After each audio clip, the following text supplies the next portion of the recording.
everybody. It's your girl Miracle Sims, and you are watching God, Sex, and Love. Today we're going to have a conversation with a co-ed panel. We're going to discuss relationships and abuse. So if you guys are ready to dive into this conversation with us, stay tuned. It's a miracle, baby. Yeah. Miracle, miracle, serves. Miracle, miracle, serves.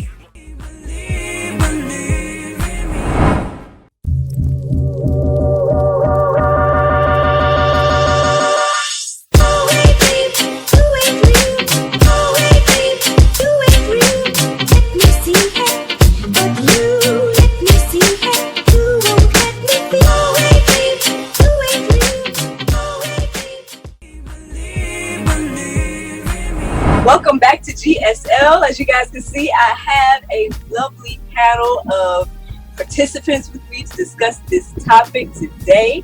As you guys can see, we have Mr. Ryan Hawkins on the line. What's going on, beautiful people? We also have Regina Devers on the line as well. Looks like she's on the go. Hey, it's your girl Gigi.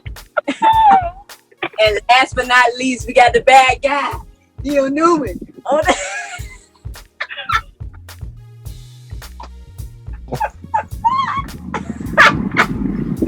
If you heard this guy on the podcast, you guys know exactly why I'm saying that. Welcome to the TV show. Hey, yay. So friends, I won't be long your time or anything like that, but basically, you all know that we're going to talk about abusive relationships. So, I don't know who wants to kick this thing off. What do we have to say about abusive relationships today? I feel like I'm abused by you sometimes. Let's just start it off right there. I actually witnessed this today. I witnessed it. I guess See, you got witnesses, right? Yeah, I don't know what it is. I guess it's this brother-sister bond that we have. I don't know, but I mean, listen, we've addressed this already. I think this is just what it's going to be. So, I don't know. I don't know how that's going to help the people talking about, the dynamic. I mean, is this I agree. I digress, but you're right. Anyways. Yes. That's a whole nother topic, guys. I mean, well, okay, I'll start it off then. I'll start it off real like this, since, I got people that want to play on the line. Okay, no, but all jokes aside, I guess I have been in a mentally and verbally abusive relationship, and I would say that could be just as bad as a physical relationship because it kind of takes a toll on you, mentally and everything like that. And it was kind of I say a struggle to get out of, but it definitely like got me in a place of like feeling like I was unfamiliar with myself, feeling like I didn't recognize myself anymore. I had to like do things like keep notes and email myself just to kind of gather my own thoughts because I was just so, I guess, bombarded by the person and like their opinions and their unsolicited opinions or their ongoing critiques of me. And of course that relationship did not last, obviously. But yeah, so I guess I can come from that perspective. But I mean, well, has anyone else been in any type of abusive relationship? Yeah. Go ahead, Regina. Ladies first. No, you can go ahead. Oh, thank you. Welcome. I was in a physical and verbally abusive relationship. And something my mom taught me, if you get hit, you hit the person back, right? So I'll just say, kind of like, it started because, collecting my thoughts. It came out because this individual, he actually was an alcoholic. So I did not know that he was an alcoholic, and I didn't know he was abusive either. I remember one time smelling like you know how people could drink so much that the pores come that the smell come through their pores. And I Yes. remember smelling it and I said something about it. And you don't know what you're talking about. I'm not a drunk, I'm not an alcoholic. I'm like, okay, anytime you feel like you need to go get something to drink to cope with the day or whatever like that, that's just a little start. But coming to find out, this was a hereditary situation. But nevertheless, he became very physically and verbally abusive, more verbal than physical. And I had opportunities to just leave him alone, didn't, because I was like, well, I can verbally abuse you just as much as you verbally abuse me. I got a smart mouth too. Don't, I'm gonna get mine in. But really, all of that for what? It's a waste of energy. It's a waste of really who you are, allowing somebody else to take you out of character. Then on top of that, you, like you kind of said earlier, forget who you are. And it's like, why am I dealing with this? Why am I putting up with this? One is because of our identity crisis. And truth be told, the pickings or selection of men out here are not where I guess where it used to be. Don't look at me like that, Neil. I mean, I'm just being honest. This was years ago, though. This was how I was thinking. I haven't been in one since because I know my worth. I know that I'm not going to tolerate anybody putting their hands on me or treating me less than what I should be treated, which is with respect. I'm a queen and I deserve to be treated as such. So that was my experience. But I would say for me, abusive relationships come in many forms. You have family dynamic, you have friendship dynamic, courtship dynamic, which goes into possible engagement, possible marriage dynamic. There are different levels to this. I, for one, have personally experienced abusive relationships on many different levels, even throughout family. A lot of it has been through psychological forms of manipulation, gaslighting, narcissism. Then you have the verbal abuse, like Regina said earlier. People trying to tear you down, tear your self-esteem down, tear your character down, who you are. And then also, a lot of people overlook these two other factors of abuse. Financial abuse from your spouse, from your boyfriend, girlfriend, and then you also have, of course, church folk as well. Spiritual abuse. And I have witnessed a lot of these different factors growing up. Now, I'll be honest with anybody here that my dynamic between myself and my biological father wasn't really that great. I've witnessed from him a lot of psychological abuse, manipulation, a lot of deceiving, and also a lot of spiritual abuse, covering things up in the name of religion and not actually having a relationship between your father and son, or even when your son grows up to becoming a man, or even when your daughter grows up to becoming a woman. They want to have that relationship very healthy. Now, to anybody, don't allow anybody to, like Regina said, take you out of your character.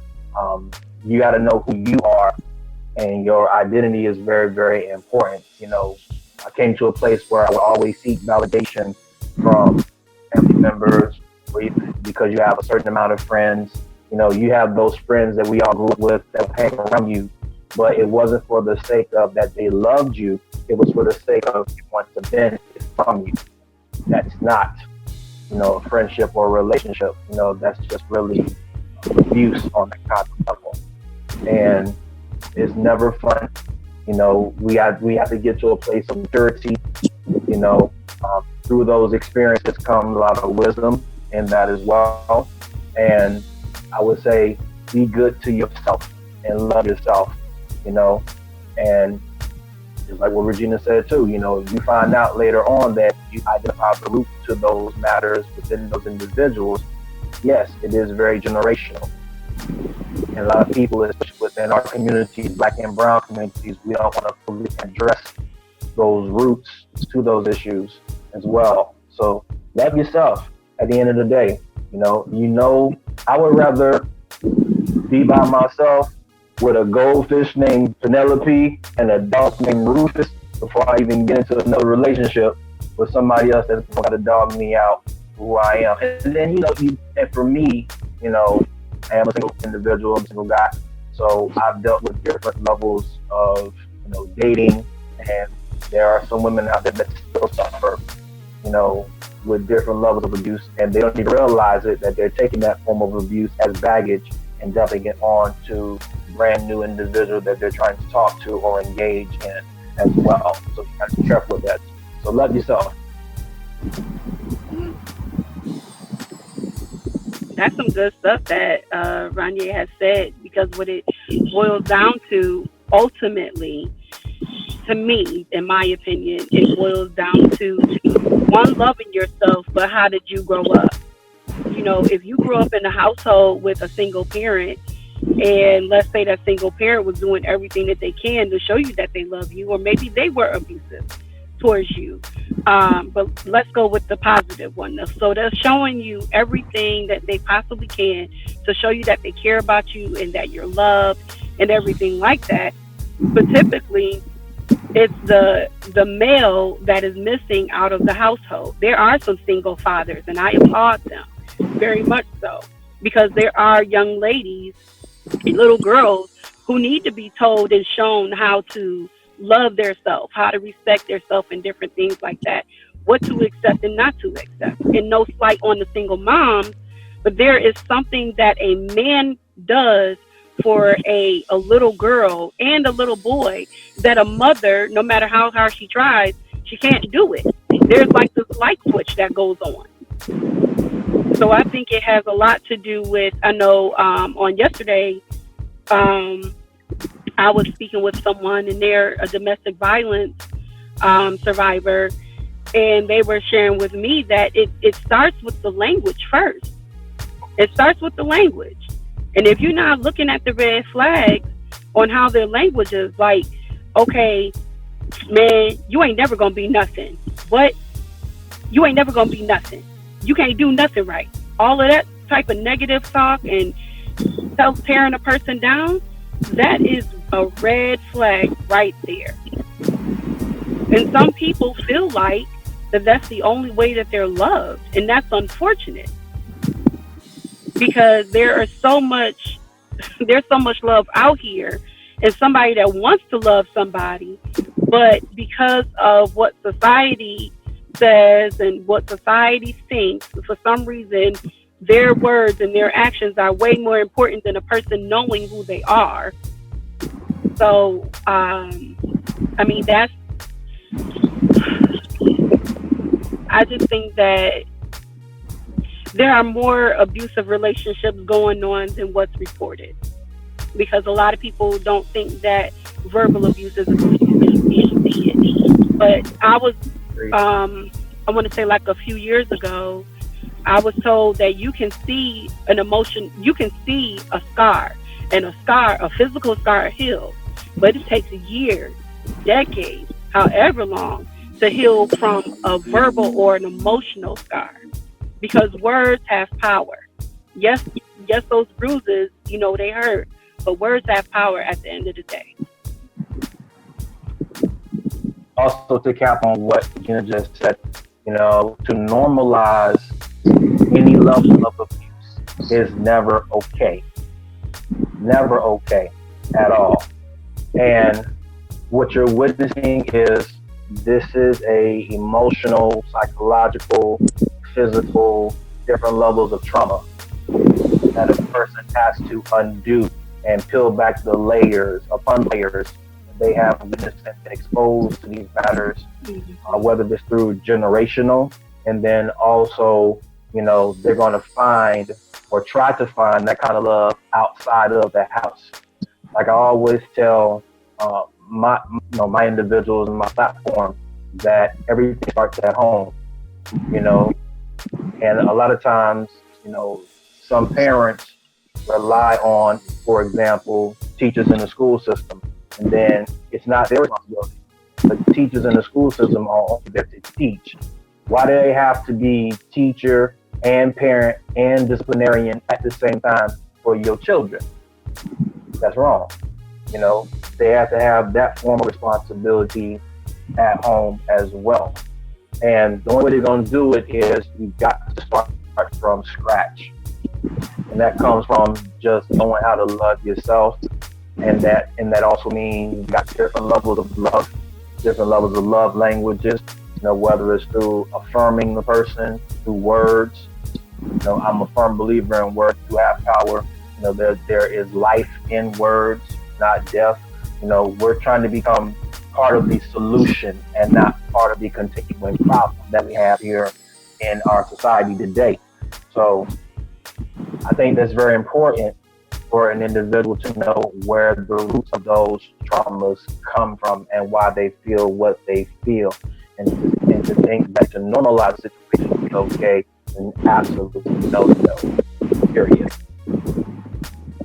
Well, I noticed that Neil don't got nothing to say. It's probably because he done caused so much abuse in his life.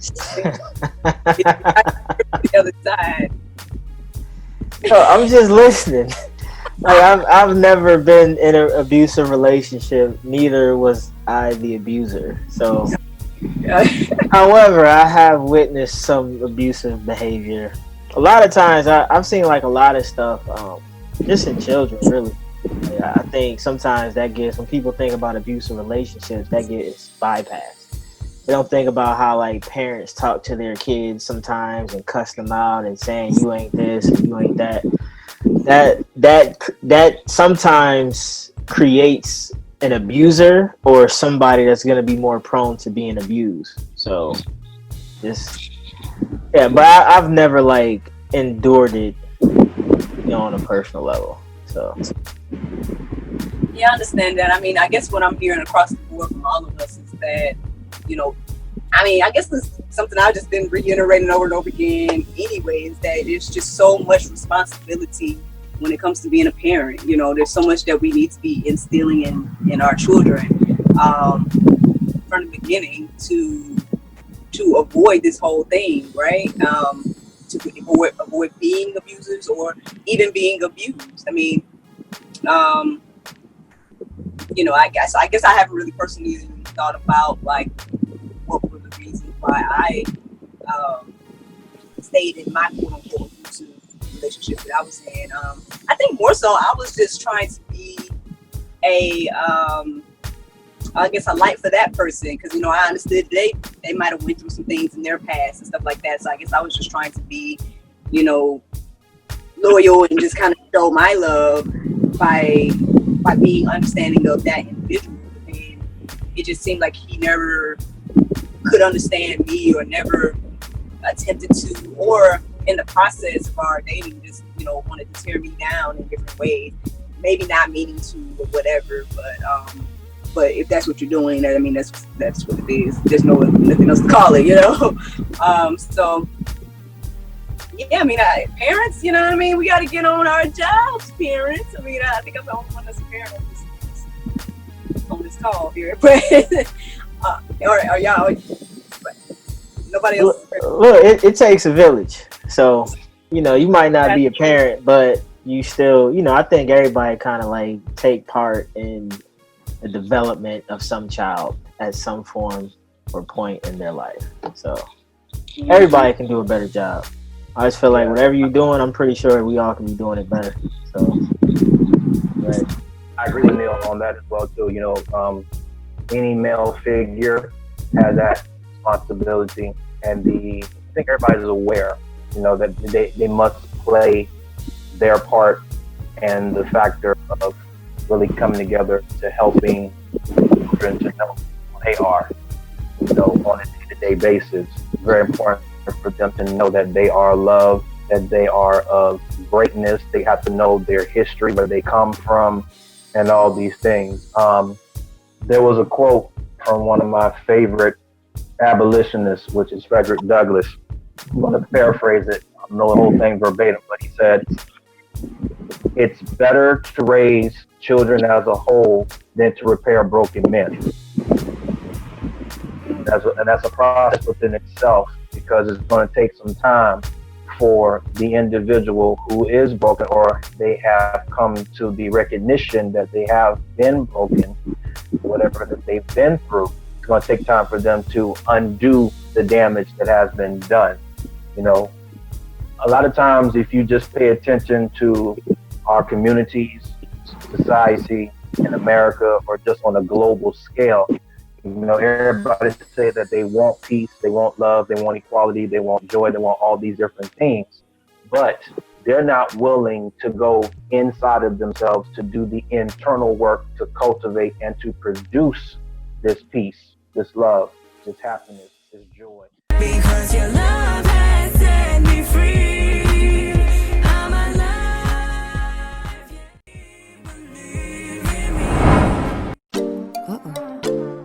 There's no time to get my nails done. Oh, I know. I went to unwindselfcare.com and got my 100% nail polish strips. Thanks, Unwind Self Care.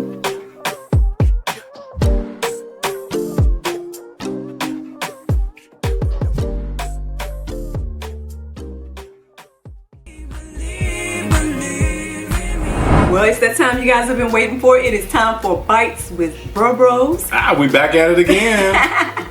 Of course, here is Chef Derek with Bro Bros Catering, and today he is showing us a brunch. Okay, now I don't know if you guys know, but Chef Derek and I, we're going to be teaming up to create some quarantine experiences for you all. So if you want to have like a date night at your house, or a small party for 10, check out this what Chef Derek has for us today, so you guys can see what we can bring to you. And we're going to be pairing it with none other than a wine featured on miracleofwine.com. This is the Fact Chardonnay. We're going to pair that meal with this right here. But tell us what we got today, Mr. So, since I had the inside scoop and I knew you had this Fact Chardonnay today, I wanted to make sure I got something that would pair really nicely with your wine. Okay. I know I used to love the bottles of wine I used to get from you a couple years back. So when you mentioned to me that you were doing this again, I was super excited. So this pairing is going to be amazing. Okay. So this Chardonnay is going to go well with a light or mild in flavor item. So what I chose was shellfish. We're going with lobster. Ooh. So this is like a little quick brunch. We've got a lobster on a bed of eggs, fluffy eggs, with a cucumber and tomato salad on the side. That's gonna be light and fresh and fun. That cucumber and tomato salad is gonna give you a nice little kick. It's got some herbs in there. It's got some vinegar for a punch, some spices. So it's well rounded, is what I would like to think. Okay. And then that lobster, I don't know if you all could see that tail, but it is bathed in butter and herbs and garlic and love, because it's a family thing. Okay. So hey, keep us in mind for those quarantine date nights or anything like that, because we can bring the wine to you. We can give you a whole wine tasting, as well as I already know this meal is gonna be great. I already know. A nice chilled glass of Chardonnay, accompanied by a seasoned lobster on a bed of eggs and tomato and cucumber salad. Hey, cheers. So, what you think of that? Oh, that is nice. That is good. And I'm not a big Chardonnay fan, but like I said, I was so excited when she mentioned to me that she had wines again and I could get them from her. You know what I did? I placed my order, okay? So I got my red wine from her already, and I love it. Now this one, add this to next week's order, for sure. Right. But let me check out this meal for the people. I know they want to know how this stuff over here tastes. Let me see. I'm gonna go ahead and go for the lobster. Go ahead. You know, I know I could play around and just do the salad first. Go straight for the lobster. Dig into that lobster. Get into that. It looks like it is well seasoned. And is there some cheese on it? Oh no, that's just butter. No, this is butter. Okay. So I'm gonna get a little lobster, get a little egg for y'all. Let's see. Bon appetit. Bon appetit.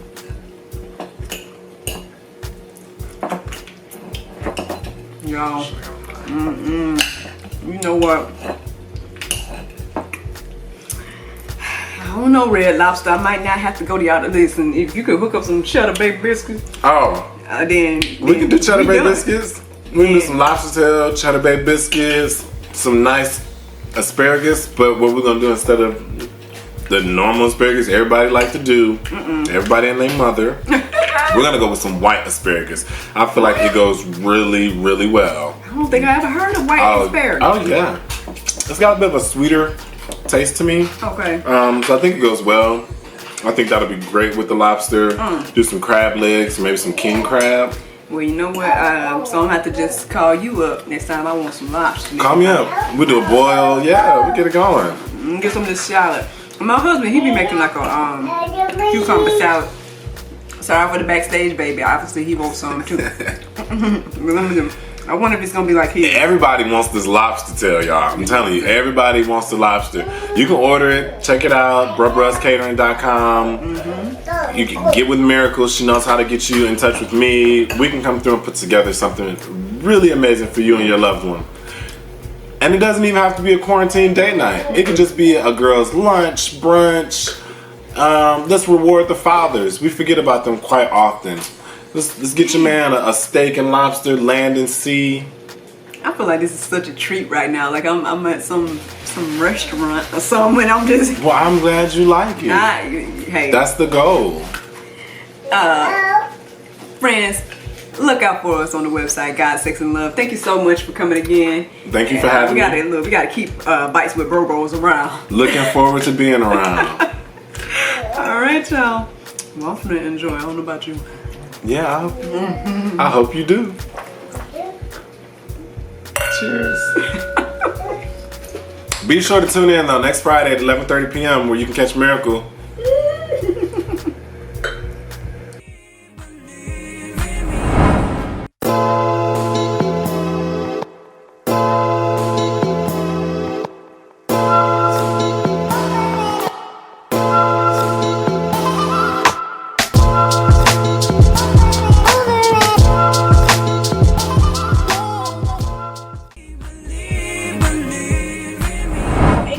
That has gone through any type of abuse, just understand that God loves you. Understand that there are others that have gone through it too. And we hope that by us having this conversation, it helps you to not only, deal with what you went through, but then also just start to be open to discuss it. Because at the end of the day, holding on to things and not addressing things, it doesn't help anything else. So I hope you all enjoyed this discussion. Thank you so much to the panel again for talking about this serious subject, and hope that you all have a